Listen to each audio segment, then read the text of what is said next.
The cruelest things are done not with fists, but with smiles that dismiss your worth. Some people enter rooms and wait to be noticed. Douglas Westbrook walked in already knowing his worth, and never needed permission to belong. He wasn't flashy, he didn't speak louder than necessary. He had the deliberate gait of a man who had walked through fire and learned to value silence over applause. The scars on his hands were barely visible, but anyone trained to look deeper would recognize the way he scanned every room, every face, every point of entry and exit. He wasn't paranoid. He was trained. At 63, Douglas wore his suit like he used to wear his uniform, tailored, unwrinkled, precise. Navy blue. No flash. Understated but powerful.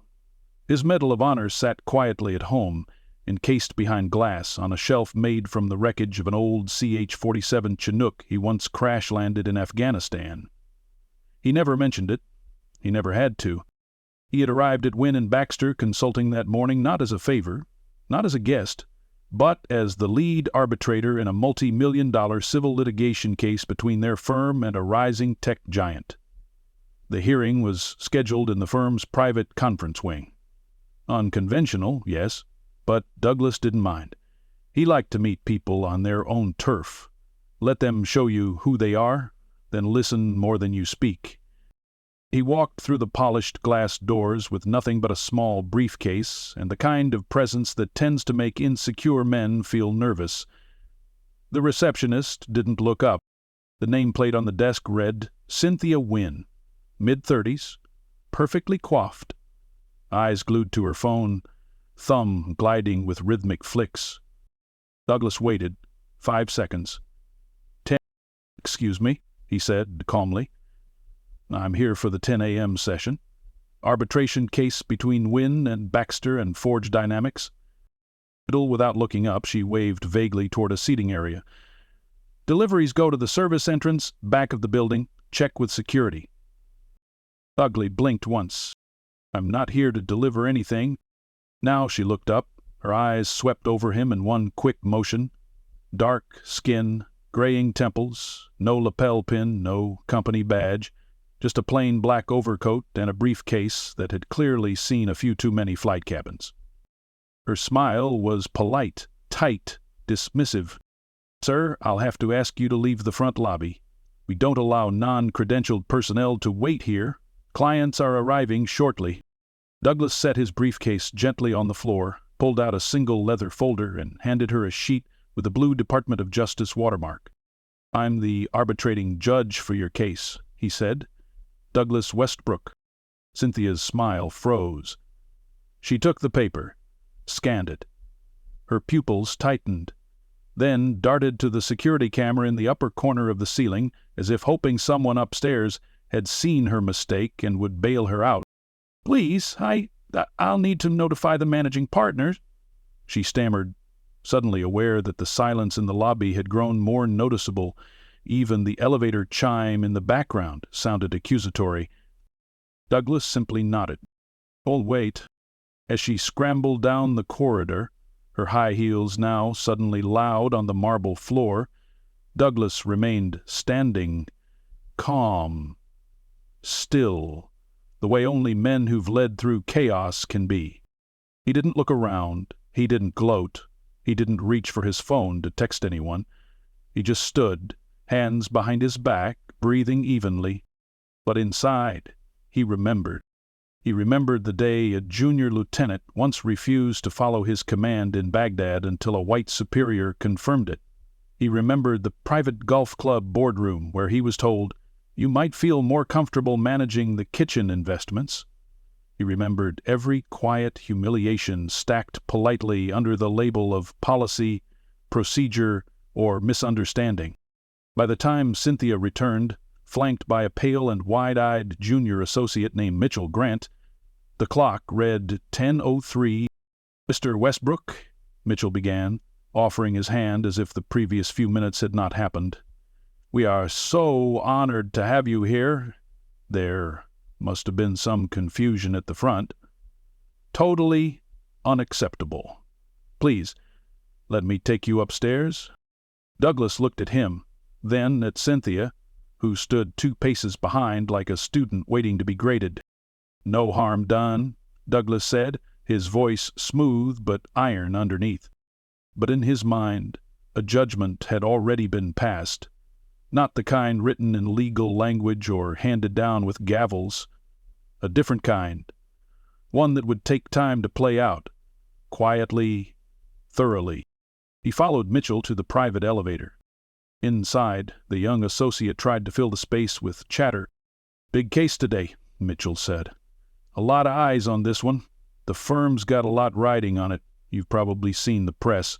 We're up against Forge Dynamics. They're bringing in Victor Ramirez. Ex-military, too, I hear. You two ever cross paths?" Douglas gave him nothing more than a courteous nod. "Once." Mitchell smiled nervously, waiting for more, but none came. The elevator hummed to life and climbed.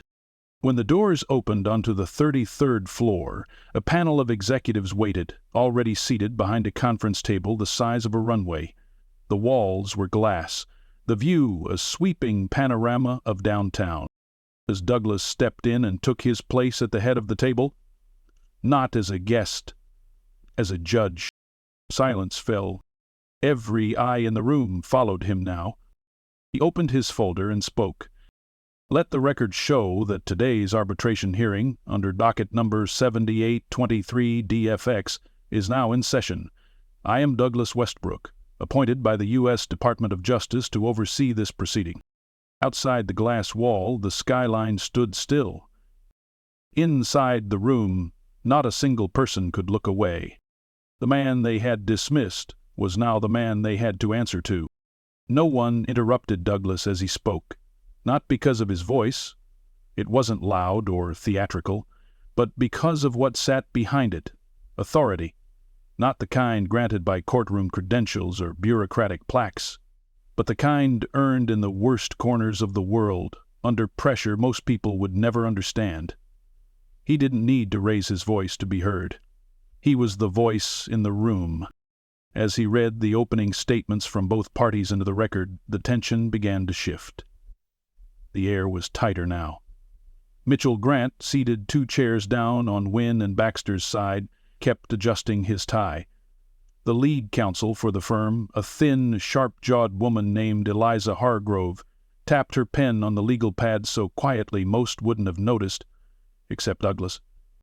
Victor Ramirez, CEO of Forge Dynamics and Douglas's counterpart in a very different life, sat calmly across the table. Same posture, same quiet confidence. Their eyes met once, nothing more than a fraction of a second, but that glance said everything. Ramirez knew. He remembered. Back then they had worn different unit patches, led separate commands, and buried too many of the same kind of men. Now they both sat in corporate suits, but they had never stopped leading, not really.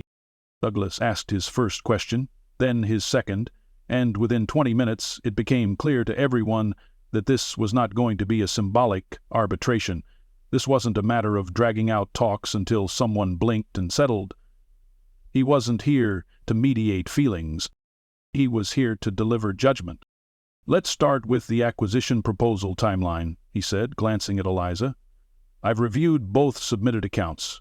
Your firm contends that Forge Dynamics initiated aggressive IP discovery tactics after preliminary meetings began. Is that accurate?" Eliza cleared her throat. "Yes, Your Honor. We believe Forge acted in bad faith by engaging our firm to assist in integration strategy, then mirroring that model internally." Douglas turned slightly to Ramirez. "Mr. Ramirez, your response?" Victor didn't look down at his notes. "We were approached for acquisition talks, not the other way around. Wynn and Baxter initiated the proposal and included a strategic analysis component. Our internal team rejected the deal and their framework after our own assessments." Douglas nodded slowly. "Do you have proof of internal communications outlining this?" "We do," Victor said, gesturing to his legal rep, who passed a manila folder across the table. Douglas accepted it, flipping it open without comment. He read in silence. When he finished, he didn't make a show of deliberating. He looked directly at Eliza. Did you know your team emailed the full asset integration strategy before receiving a signed intent letter? Eliza hesitated. That document was sent by an associate. It wasn't officially cleared. I see, Douglas said. So you're saying a subordinate sent a legally significant proposal without your authorization, which you now claim as foundational evidence of misconduct? Eliza blinked. We're saying it was misinterpreted. Douglas let the silence stretch. He knew how long to hold it. Long enough to let discomfort do its work. Understood, he said finally. We'll revisit that in the evidence review. Let's move on. The meeting continued for another hour. Measured, steady, precise. But everyone in that room began to feel something shift. Not in the case. In themselves. Because, slowly, the senior partners at Wynn and Baxter began to realize that they weren't dealing with just a retired judge. This wasn't some neutral, paperwork-stamped appointment. This was Douglas Westbrook, and for the first time, someone at the top of the pyramid wasn't playing their game. He was setting the rules. By the second break, murmurs floated through the hallway. Someone pulled up an article on their phone, another whispered to a partner in the hallway outside the conference room. A junior analyst read aloud from his screen with wide eyes. Served 28 years in the Army. Bronze Star with Valor, Silver Star, and the Medal of Honor. Says he never talks about it. That last line hit different. Back inside, Douglas returned to his seat, sipping a small glass of water. The room grew quiet again as the last few trickled back in. Victor Ramirez glanced toward him and gave a subtle nod of respect, not for the medals or rank, for the way Douglas held the room without saying more than needed. Eliza, now slightly rattled, fumbled during her next statement. It wasn't major, but it was enough for her second chair to step in. Douglas didn't comment. He simply wrote something in his legal pad and flipped the page. As the session neared its final segment, the subject shifted toward conflict of interest. Forge Dynamics alleged that Wynn and Baxter had used data acquired under the guise of joint planning sessions to pitch those same ideas to another firm 3 months later. The evidence was thin but compelling. Douglas leaned forward. I'd like the names of everyone copied on the email chain between January 17th and March 3rd, he said. We'd need time to redact client confidential names, Eliza replied. No redactions, Douglas said. If the names are sensitive, they won't be released outside this room, but I need the full list. I need to check with managing partner authorization. You may check, Douglas replied coolly, but I'll be requesting the same list directly through the DOJ as part of this arbitration. You have until tomorrow morning. Mitchell Grant's pen stopped moving. Cynthia Wynn, who had crept into the back of the room after the first break, probably hoping to fade into anonymity, stood as stiff as a statue against the back wall. And in that moment, as Douglas stacked the day's folders into a neat bundle beside him, every executive in that high-rise realized the ground had shifted under them. The man they had once tried to keep out of their front lobby had quietly redefined the center of the room. Unless there's anything further for the record, he said, looking around the room, this concludes the first day of arbitration proceedings. Silence. Then chairs scraped softly against the floor. Douglas didn't rush. He gathered his things slowly, methodically, and then, almost as an afterthought, he turned toward the back of the room. Cynthia Wynn, still standing stiff by the glass wall, flinched when their eyes met. Miss Wynn, he said. She straightened reflexively. Yes? Next time someone walks into your building, he said, remember, titles can be earned, bought, or inherited, but respect is decided in the first 5 seconds. He didn't raise his voice, didn't scold. He just said it like it was truth, then turned and walked out. Victor Ramirez was already waiting by the elevator. You ever miss it? He asked. Douglas pressed the call button. The noise? Victor smirked. The clarity. The elevator chimed. Douglas stepped in. looked once more at the towering firm behind the glass doors, and said, "Some wars just get quieter." Then the doors closed. The next morning Douglas Westbrook arrived at his temporary DOJ office in the city with the same quiet discipline he carried everywhere. No entourage, no press. Just him, a thermos of black coffee, and the soft weight of documents tucked beneath his arm like old companions. He'd already reviewed the case files again over breakfast, twice. Not because he doubted his memory, but because trusting your instincts without verifying the terrain was something only rookies did. And Douglas had long outlived that phase, both on the battlefield and in boardrooms. He removed his coat, hung it neatly on the back of the chair, and placed the file down in the center of the conference table. Then he took a deep breath and stared at the wall where the city skyline stood muted behind thick, double-paned glass. He could see the steeple of the courthouse from here. It brought no satisfaction, only gravity. He was interrupted by a soft knock. It was Leah Tran, his federal liaison.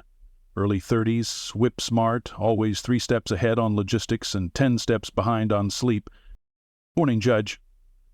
The full, unredacted email list from Wynn and Baxter came in, she said, setting the stack beside his hand. "I didn't peek, but I know a panic call went out from their side about 10 minutes after it was delivered." Douglas opened the file, flipping past the cover page until the list of names appeared. His eyes moved slowly. Names were more than labels to him. They were history, indicators. Every one of them left an imprint.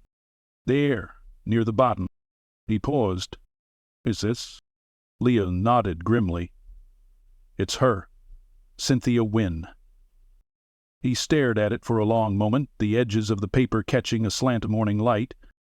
"They copied her on asset-sharing emails?" "Repeatedly," Leah replied. "She's listed on 5 threads before the breach, including the transfer timestamp of the proprietary IP framework." Douglas didn't speak right away. He closed the file gently. "They'll try to claim clerical error," he said flatly. "Already drafting it, I'm sure," Leah said, her arms crossed. "But the metadata's clean. She had access. They can't walk it back now." He nodded, then reached into his briefcase and withdrew a small, faded notebook, leather-bound, war-worn. It wasn't for court. It was personal. A habit he'd kept since Kandahar, a place where names mattered more than numbers.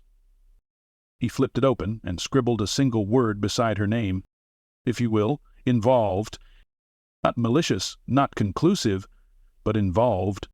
He never jumped to conclusions, not in combat, not in arbitration. The cost of haste was always too high. An hour later, Douglas returned to the arbitration floor.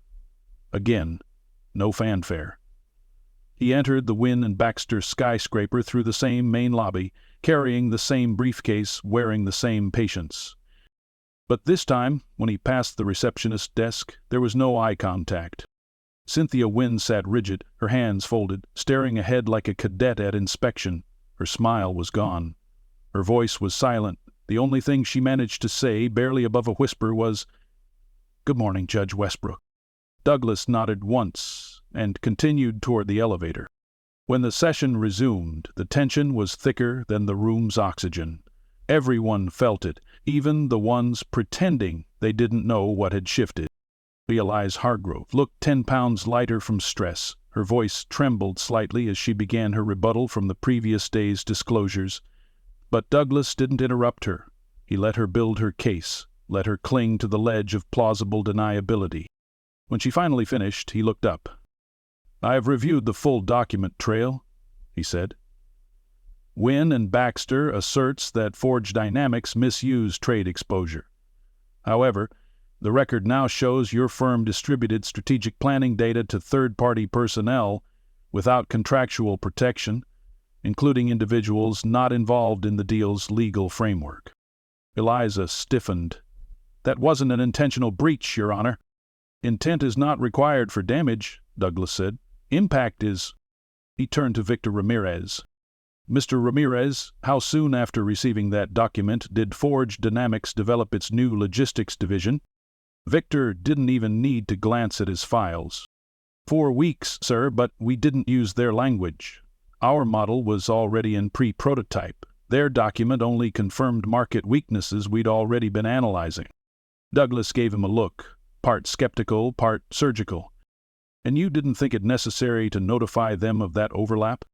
We were under no obligation to report what we didn't request, Victor said. They made the approach. They opened the window.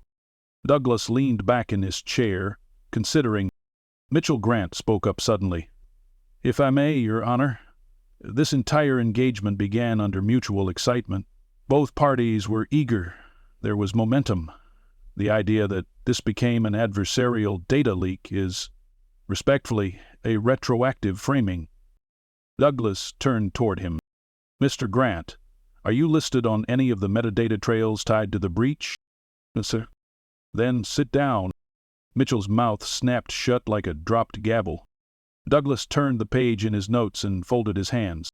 There's precedent in DOJ arbitration, he said, voice measured, for holding firms accountable when junior-level staff mishandle strategic documents. But this case is different, because it wasn't a junior associate who approved the release of internal documents. It was someone with senior operational clearance. He looked directly at Cynthia Wynne through the glass door. She hadn't entered the room, but she was watching. She knew. Someone copied on key communication streams. Someone with access to both administrative and interdepartmental systems. The room was silent. Eliza's pen stopped tapping. Douglas continued. As of this moment, I'm issuing a formal request to suspend further data sharing activity from Wynne and Baxter pending a secondary DOJ review. Until that review is completed, all proprietary assets, internal and external, are to be frozen under 872A security protocol.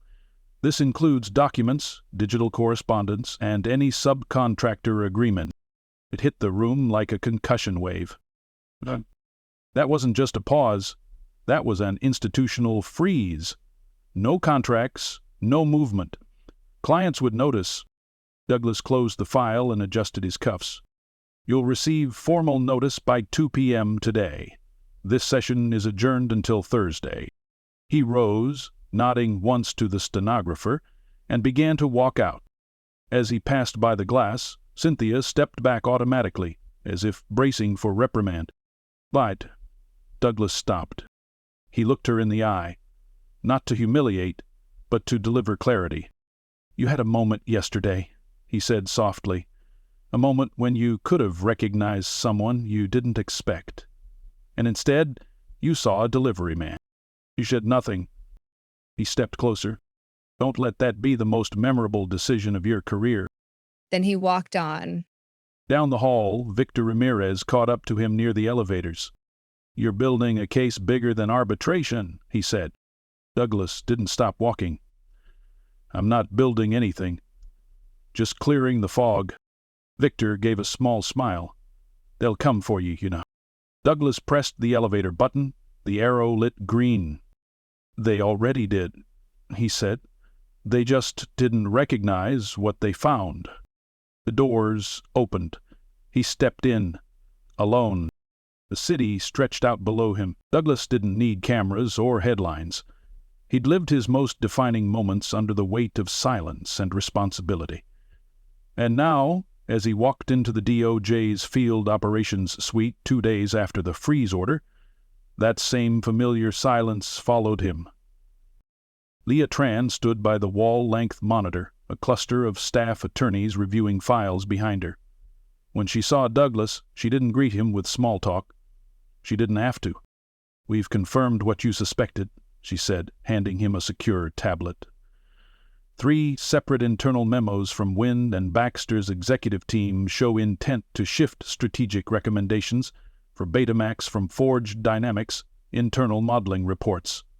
They even used the same language in their other client proposals. Douglas swiped through the files slowly, stopping on the metadata. Timestamps, signature traces, content overlap percentages. This was deliberate, he said quietly. Leah nodded. Calculated, and signed off at the highest level, including her. Leah hesitated. Yes, Cynthia Wynn's name appears on all 3 approval trails. Douglas's jaw didn't move, but his eyes closed, briefly. Victor's lawyers will see this before the next hearing, she added. He nodded. Good. They deserve to. She stepped back, as if understanding the moment wasn't about legal movement anymore. It was moral, personal. But Douglas wasn't interested in vengeance. He didn't seek to ruin people. He never had. His goal wasn't destruction. It was illumination. You can't ask people to be better if you don't show them who they are in the mirror first. By midday, the arbitration floor on the 33rd level was humming. Not loudly, but nervously. Wynn and Baxter's legal team had been working around the clock. People whispered in the corners. Phones lit up, went dim, lit up again. A scent of sweat, mixed with cologne, hung in the room like the echo of desperation. Inside the conference room, Eliza Hargrove waited with her notes tightly stacked. Her sleeves were rolled up, her usually sharp posture now visibly tense. Douglas entered the room precisely at 1:00 p.m. No fanfare, no expression. He carried only a leather-bound folio and a doja seal tucked under one arm. Victor Ramirez was already seated, his team calm, confident, prepared. The stenographer adjusted her mic. Douglas took his seat. Then he spoke without raising his voice. We're reconvening the arbitration under docket 7823 OTA 3 DFX. Since the last session, DOJ review has uncovered sufficient material to initiate a secondary investigation into procedural ethics violations tied to proprietary data handling. He opened the folder, pulled out 3 pages, set them flat. The following internal correspondence demonstrates willful misrepresentation of collaborative frameworks and reuse of confidential modeling data across unrelated clients. These violations reflect strategic misconduct and, by DOJ definition, represent a breach of fair arbitration process. Eliza didn't interrupt. She couldn't. Her mouth had gone dry. Douglas turned the page. Wynn and Baxter's defense previously hinged on the notion of miscommunication and rogue internal handling. These documents, however, indicate active oversight and intent. He slid the first document toward the middle of the table. Everyone could see the header now. Cynthia Y.N.E. Approval Memo, Jan 23rd. Victor raised an eyebrow, but his face didn't move. Douglas leaned forward slightly. This memo includes the sentence, given Forge's weak IP protections, there is no legal roadblock to porting core elements into our pending bids, provided the analyst team revises terminology by Q1. Eliza tried to speak, but her voice failed. When she finally found it, it came out quiet. We didn't authorize that for external use. Douglas didn't even blink. And yet it became external policy, included in 3 client-facing documents over the next 2 months. He slid the next page forward. This, from Mitchell Grant, a follow-up saying, have Cynthia review red lines. Need her signature for legal to move. Silence.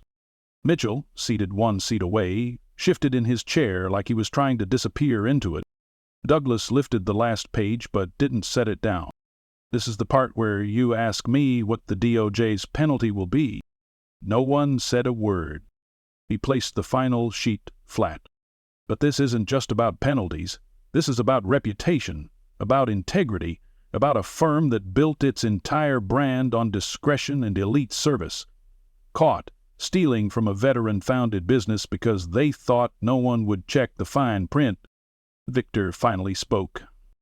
You know, I didn't even want to press charges, he said, looking at Eliza, then Mitchell.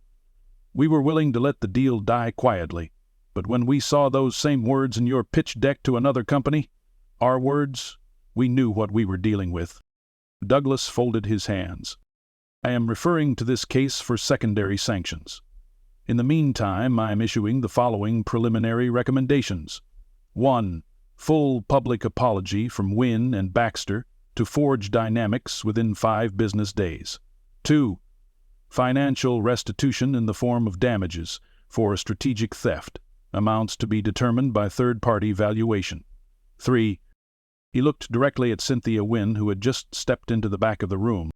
Analysis, internal accountability, which includes removal from any board or operational positions related to strategic development. Cynthia's face flushed, but she said nothing. Eliza finally stood, her voice cracked. Your Honor, if I may, Ms. Wynne was never directly involved in the... Douglas raised a hand. No, she was, and not just because her name is on those emails.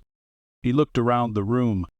She was involved when she dismissed a man who walked into her building because he didn't look like the people she's used to serving. Silence again. You all saw what you wanted to see. A quiet black man with a briefcase, an outsider, a nobody, until he became the one holding the decision in his hands. He paused. Respect doesn't start when someone earns your title. It starts when you stop deciding who deserves your attention. Cynthia's eyes shimmered now. Her lip trembled, but no words came. Douglas stood.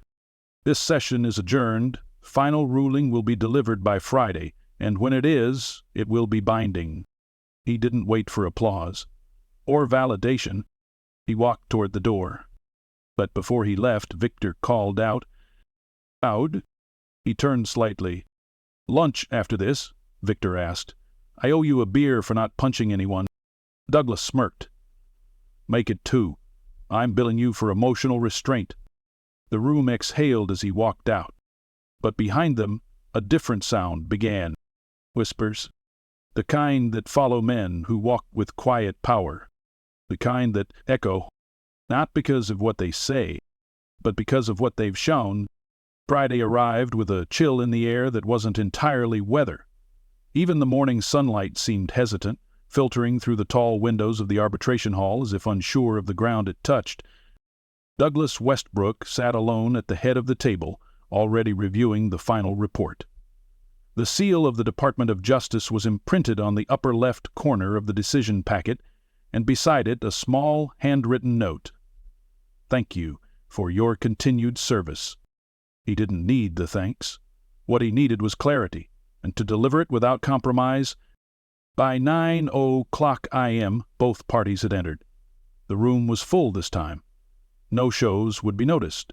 From junior legal analysts to managing partners, everyone from Wynne and Baxter had arrived with the same look, cautious respect and thinly veiled dread.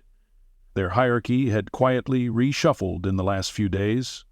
Cynthia Wynne no longer sat behind the reception desk, nor did she sit at the head of anything else. She came in behind Eliza Hargrove, subdued and understated in a simple blouse and slacks. No heels today, no clipped tone, just silence. Victor Ramirez and his counsel came in last. Calm, quiet, and patient, the way Forge Dynamics had always played the long game. Douglas glanced around the room before speaking. We're here to deliver the formal ruling for Docket 7823 DFX, he said. This decision reflects both the arbitration findings and the DOJ's secondary review. Everything stated in this ruling is final and legally binding as of this morning. He didn't pause for effect. He never did. He simply turned the page and began. Wynne and Baxter Consulting has been found in violation of Sections 4, 8, and 11 of the Fair Corporate Arbitration Act, specifically misuse of collaborative documentation during acquisition negotiations, misrepresentation of proprietary data, and strategic appropriation of intellectual property without disclosure. He flipped another page. Moreover, our findings reveal a pattern of internal correspondence that supports not only the existence of intent, but the active cultivation of competitive strategies that originated with Forge Dynamics. These documents were authorized and implemented through channels that included managerial staff, internal legal review, and executive approval. Every word landed like a dropped stone in a still lake, quiet, heavy, irrefutable. Douglas continued, Restitution has been calculated based on projected market loss over a 14-month forecast, measured against internal Forge Dynamics financials prior to the breach. Final damages are awarded in the amount of $42,300,000, 0 cents, to Forge Dynamics, payable within 90 days of today's date. He didn't look at Wynn and Baxter. He didn't need to. The sound of someone sucking in a breath a little too fast, probably Mitchell, spoke volumes. In addition, Douglas said, Wynn and Baxter is ordered to issue a public statement of responsibility and apology signed by all current managing partners. The language of the apology will be reviewed and approved by Forge Dynamics legal counsel prior to publication. If the firm fails to comply, the full judgment will be submitted for escalation to federal litigation. He closed the folder. And lastly, per the DOJ Ethics Committee recommendation, Ms. Cynthia Wynn is to be barred from serving in any legal or operational leadership role at Wynn and Baxter or any affiliate of the firm for a period of no less than 5 years. This ruling is effective immediately. The silence cracked. A paper rustled somewhere. Someone's shoe tapped. Cynthia sat perfectly still, her lips parted just slightly, as if she were still holding out hope for a word in her favor, but it never came. She blinked slowly. Her eyes dropped to the floor. Eliza Hargrove, to her credit, stood without flinching. "Understood, Your Honor." Victor leaned forward slightly, his voice calm and steady. "On behalf of Forge Dynamics, we accept the ruling and the terms." Bergen nodded once. "This arbitration is now closed. Official documentation will be distributed before the end of business today." He stood. The room instinctively rose with him. As Douglas gathered his materials, Eliza stepped forward, speaking more softly this time. "I know it's not required, but I'd like to say something for the record." Douglas paused, looked at her, gave a single nod. Eliza turned toward Victor. "We crossed a line, our firm, and myself personally. We made assumptions about boundaries and ethics we had no right to bend. I don't expect forgiveness, but I do believe in accountability." Victor didn't respond immediately. Then he said, "Apologies don't need to be poetic. They need to be real." Eliza gave a small nod and stepped back. Douglas turned to Cynthia, who had yet to speak, not out of pride, it seemed, but out of disorientation. She looked like someone who had just realized they'd been driving with their eyes closed for miles.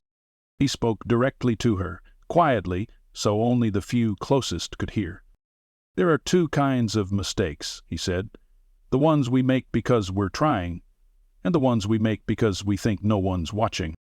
She nodded once, her jaw trembling but locked. "I didn't know who you were," she said. Douglas gave her a look that was neither pity nor anger.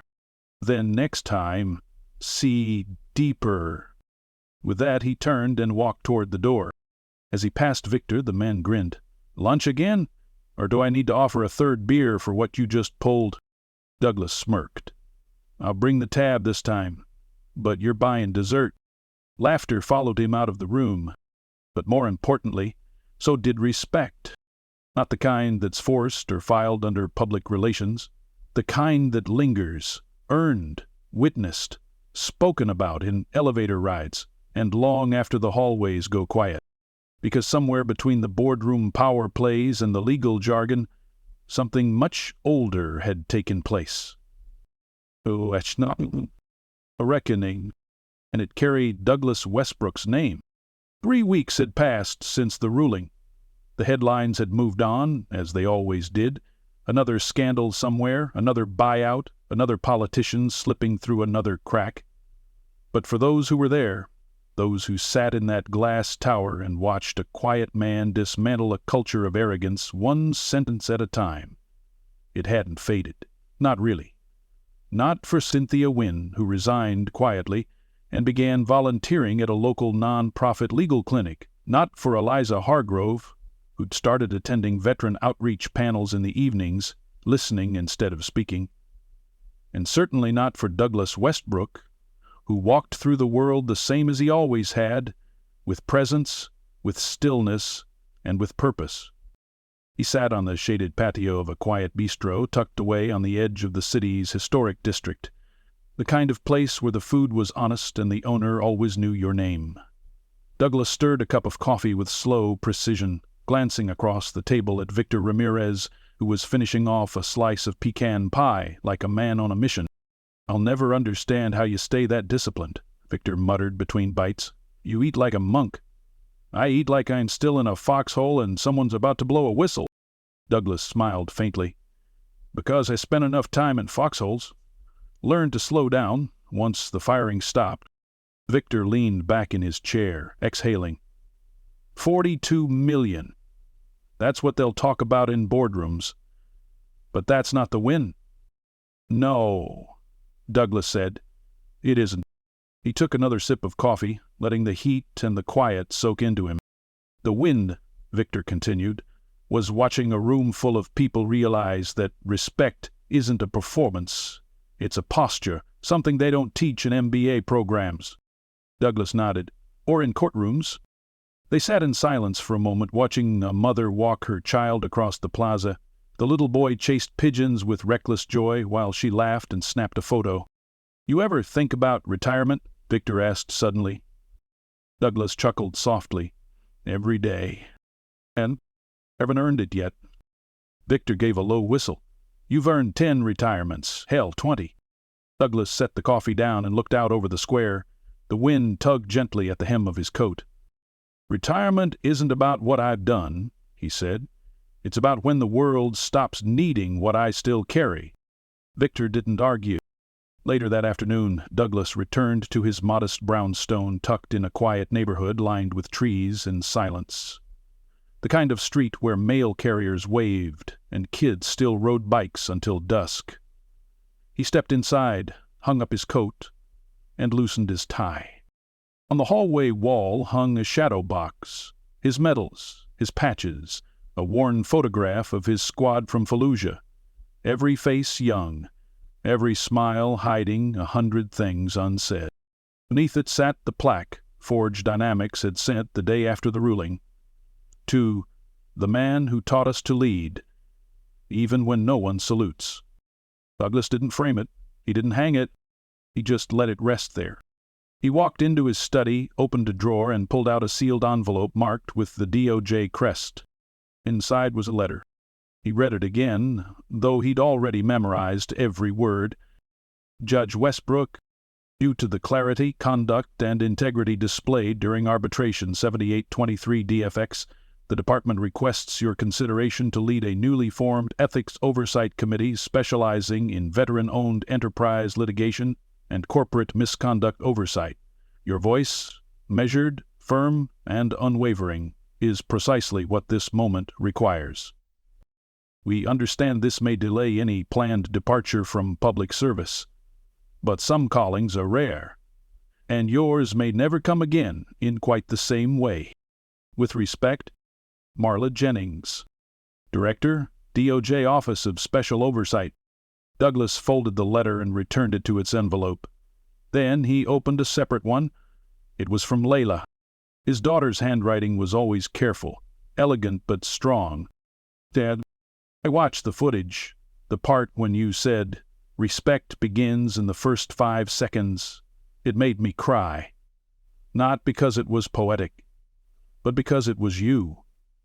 You never told me how many times they looked past you in rooms you should have owned. But you taught me how to stand anyway. I just wanted you to know, your granddaughter gave a presentation at school this week. She wore your old Army cap and told the class, 'My grandpa doesn't need to shout to win, he just stands still and people listen. He's learning, just like I did, from the best. Come visit soon. We miss you. With love, Caleb.'" Douglas smiled and rested the letter on the desk. He looked out the window as dusk began to settle, the light folding gently over the rooftops. The world was full of noise, headlines, opinions, judgments served loud and fast. But he didn't live in that world, not really.